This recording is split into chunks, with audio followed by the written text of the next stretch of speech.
Sa paglapit ng mga survivor sa Destinator ay handang-handa na nga silang bumoto.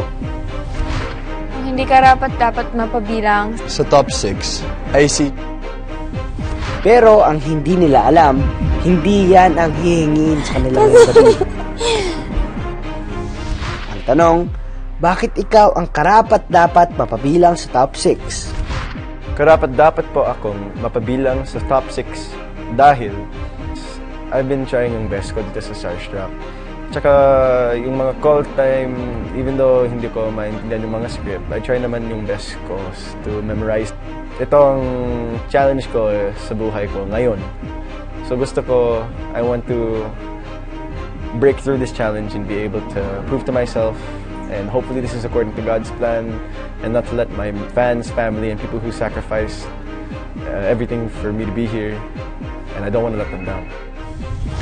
alam ko sa sarili ko na ginagawa ko lahat para dito sa pangarap ko at alam kong alam ni Lord kung ang ganong hirap ang dinanas ko dito, mapunta lang dito sa kinatatayuan ko ngayon. Tsaka, alam ko, deserve ko tong spot na to dito. At, mapapromise ko po sa inyo, gagawin ko lahat-lahat. Pangarap ko to eh. Pinaghirapan ko po ito at nagtatrabaho ko mula 14 years old. And experienced ako. At the same time, gusto ko talaga to. And I've proven it by 7 years of hard work. Tingin ko po, lahat po ng hinahanap ninyo, pinagpupursigihan ko po para maibigay sa inyo, para po maipakita sa inyo. And sana po na-appreciate nyo yun. And alam ko po sa sarili ko na hindi pa po ako dapat matanggal.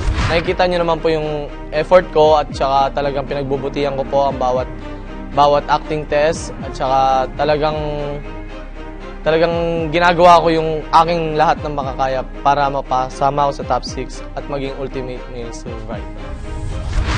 Gusto ko po yung ginagawa ko. I'm also enjoying what I'm doing and I think I have an edge to belong to the top 6. Lahat po ng challenges, simula pa lang po nung una, every artista test po na nabibigay sa amin, full na full po talaga yung effort na binibigay ko and yung best ko po talaga. Every time, nagpe-prepare po ako bago po yung mga test namin and alam ko po na hardworking ako and deserve ko talaga yung spot sa top 6. Sa Starstruck Council at viewers, karapat-dapat ako sa top 6 dahil I work hard for my job. I want to win talaga sa Starstruck. Narinig na ninyo ang apela ng ating mga survivors, kaya naman mga kapuso, nasa kamay na ninyo ang kanilang mga kapalaran. Iboto ang karapat-dapat na mapabilang sa top 6 dahil bukas, ang journey to stardom ng dalawa sa ating mga survivors ay matatapos na. Sino ang ultimate survivor mo?